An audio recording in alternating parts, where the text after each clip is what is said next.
Today's reading is from Matthew chapter 9, beginning at verse 35. Jesus went through all the towns and villages, teaching in their synagogues, proclaiming the good news of the kingdom, and healing every disease and sickness. When he saw the crowds, he had compassion on them, because they were harassed and helpless, like sheep without a shepherd. Then he said to the disciples, "The harvest is plentiful, but the workers are few. Ask the Lord of the harvest, therefore, to send out workers into his harvest field." Jesus called his 12 disciples to him and gave them authority to drive out impure spirits and to heal every disease and sickness. These are the names of the 12 apostles. First, Simon, who is called Peter, and his brother Andrew, James, son of Zebedee, and his brother John, Philip and Bartholomew, Thomas and Matthew the tax collector, James's son of Alphaeus and Thaddeus, Simon the zealot, and Judas Iscariot, who betrayed him. These 12 Jesus sent out with the following instructions: "Do not go among the Gentiles or enter any town of the Samaritans. Go rather to the lost sheep of Israel. As you go, proclaim this message: the kingdom of heaven has come near. Heal the sick, raise the dead, cleanse those who have leprosy, drive out demons. Freely you have received, freely give." This is the word of the Lord.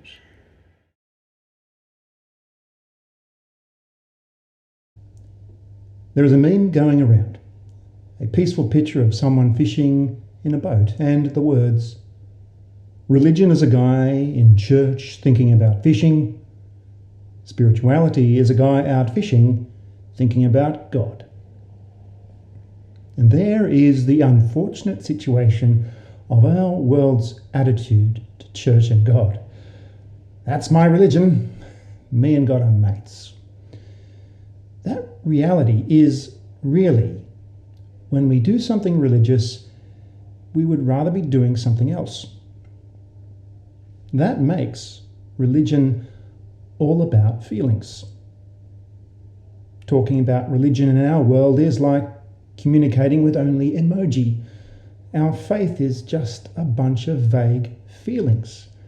Being precise about God is hated. Our world cannot include God into our understanding of real things. So when it comes to matters of religion or faith or indeed Christianity, we want to follow our intuitions, not our instructions. We elevate feelings, not facts. We ingest the trivial, not truth. A shame, really, because a Christian's relationship with God is not a guy out fishing thinking about God. So, what do we feel as Christians? Or maybe a more probing question would be, what is the feeling of Christianity? I think Matthew gives answers. We have this idea that an emotion is mine. It is the expression of a feeling, a sensation that has been checked against previous experiences and labelled. It is a personal and biographical thing because people have a distinct set of previous sensations from which to draw their feelings. In Matthew 9 and 10, we can see Jesus' emotions are driven from his past and feeling, and these are from God. Matthew 9:35 to 10, verse 8, is a standout part of the gospel. It describes the feelings of Jesus, then his emotions from what he feels. What we are to do with that comes next, but I feel this unique focus on Jesus' thoughts and feelings deserves our attention. We may overlook this emotive description of Jesus because it happens immediately before one of the more famous of his sayings in Matthew 9:37 and 38. Then he said to his disciples, "The harvest is plentiful, but the workers are few. Ask the Lord of the harvest, therefore, to send out workers into his harvest field." But I want to focus on why Jesus said this. Matthew 9:36, when he saw the crowds, he had compassion on them because they were harassed and helpless, like sheep without a shepherd. There is something that Jesus notices about the people around him, that there is a neediness with them all. Matthew 9:36, he had compassion on them because they were harassed and helpless like sheep without a shepherd. Matthew thinks that people without Jesus are like sheep without a shepherd. They will soon run out of grass and starve, or not know where the water is and die of thirst, or they will get lost or caught in some place they're not meant to be and die, or predators will come in and take them. Sheep without a shepherd are harassed and helpless. The problem we may have with Matthew's conclusion of what Jesus feels is that people who are not Christian may not seem to fit that description. The idea that Matthew is communicating is this: if you see people with the eyes of Jesus and are not misled by the mask of self-assurance, you will recognize sheep that need a shepherd. That is the feeling of Christianity, a profound and startling statement for Christians. We are not lost, nor will we ever be again. If you want to boil it down to the bare minimum, the feeling of Christianity is because of Jesus' strong emotion. Matthew 9:36, when he saw the crowds, he had compassion on them because they were harassed and helpless, like sheep without a shepherd. The feeling of following Jesus is relaxed and well-resourced, like sheep with a shepherd. We feel this as Christians because Jesus had compassion on us and he acted on it. Compassion is the emotion that you feel because of others' suffering. Compassion motivates us to desire to help. Compassion is emotional, but compassion comes from other feelings also. Jesus felt these: a desire for fairness, a striving for justice, and a longing for people to rely on each other. These are the reasons God became human. These are the reasons for Jesus. God felt these things, but to express them, he became one of us. God feels compassion. Jesus emotes compassion. We are calm and equipped and able to go through life as we are meant to. The emotion we feel comes from God also. That's why Jesus next speaks of the type of workers that are needed. Jesus said in Matthew 9:37 and 38, "The harvest is plentiful, but the workers are few. Ask the Lord of the harvest, therefore, to send out workers into his harvest field." The type of worker is not described. We just have their names and what authority they have in Matthew 10:1-5. There is one thing they all have in common, and that thing is the same with everyone who follows Jesus. Jesus is their Saviour, not their religion. That is the good news that Jesus was teaching in Matthew 9:35. Jesus went through all the towns and villages, teaching in their synagogues, proclaiming the good news of the kingdom and healing every disease and sickness. Jesus is my Saviour, not my religion. I love him. I cannot imagine following anyone else. That is the type of worker we are looking at. The type of worker that signals where they come from and where they are going. The type of worker that loves what they do because they love Jesus. The reason why the workers are few is because there are not many that know that we come from a need to be directed to God. A part of our being saved by Jesus and the flags that we now fly as his followers is our feeling of wanting to be right with him, wanting to be secure in him, wanting to work for him. I feel that I need to be saved. Do you feel that you need a Saviour? You will never look for him until you do feel your need of him. You must recognize that there is sin in you, sin for which you cannot make atonement, sin that you cannot overcome. You must realize that you need another and stronger arm than your own, that you need God's help, that you need one who can be your brother, to sympathize with you and to be patient with you, and yet who can be God and remove the problem of sin. You do need a Saviour. That is the first thing that will enable you to search for him. It is your emotion and mine that leads us to Jesus.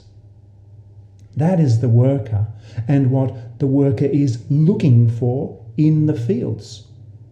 Those that realize they are sheep without a shepherd.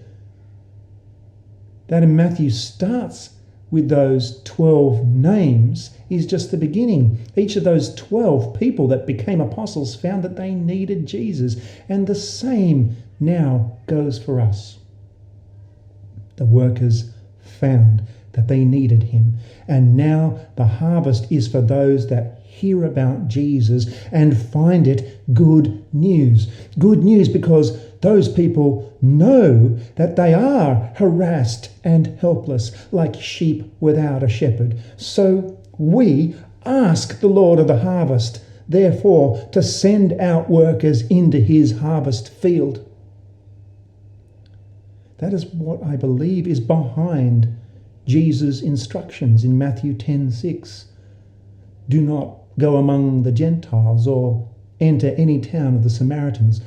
Go rather to the lost sheep of Israel. As you go, proclaim this message: the kingdom of heaven has come near. Heal the sick, raise the dead, cleanse those who have leprosy, drive out demons. Freely you have received, freely give. You hear Jesus is saying, go to those that need me. But he definitely says, do not go among those that are not currently the people of God, Gentiles, non-Jews. There is a plan here that involves preaching the gospel to the Jews first, then to the rest of the world. Romans 1:16. I am not ashamed of the gospel, because it is the power of God that brings salvation to everyone who believes, first to the Jew, then to the Gentile. However, in the scheme of Jesus talking about how he feels about the people he is wanting to save, and those people's feeling to God, I think there is something very emotionally engaging and practical going on here also. Jesus' disciples, happy in their ability to perform miracles, might have been tempted to preach the good news of the kingdom to those far away and to those with an easy success rate. Jesus wants them to preach to those that they know, those that they are emotionally connected with.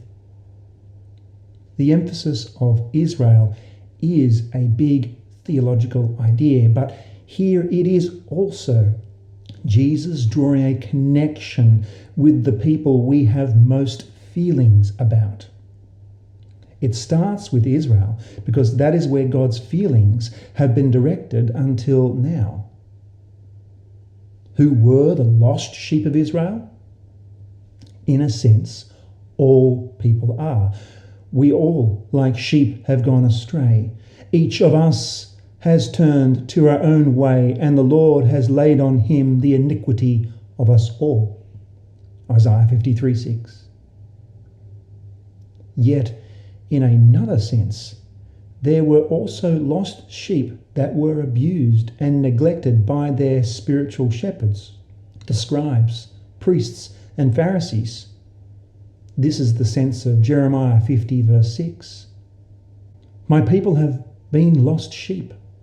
Their shepherds have led them astray and caused them to roam on the mountains. They wandered over mountain and hill and forgot their own resting place. People will reject Jesus. Jesus focuses on the conflict that he anticipates for workers on his mission next. For now, he wants his disciples to go to those closest to them, the people of God, and share the message, the kingdom of heaven has come near. We are a part of the next stage. We make disciples of all nations. We preach the gospel because we are sent out into his harvest field. Sure, God could use people suffering through preachy presentations that are artificial instead of hearing something honest and truthful from us. God can use a sales pitch with quick answers and no room for questions, doubts, skepticism, or critical thought. However, this is not emotionally connecting with those that we preach to. The model of Israel, then the Gentiles, is a relational one, a model we can copy. We would do well to remember that God feels something about us, and that has brought us to where we are. Of course, this translates to who we preach to, but also to the fact that if we follow Jesus, we are his type of workers. If none of those around you are ready to do something with what you tell them about the good news of Jesus, then go out and find others who are. Do not make your religion sitting in church thinking about fishing or out fishing thinking about God. Make your life a feeling about Jesus. Then you will understand how God feels and easily find those who are ready for him.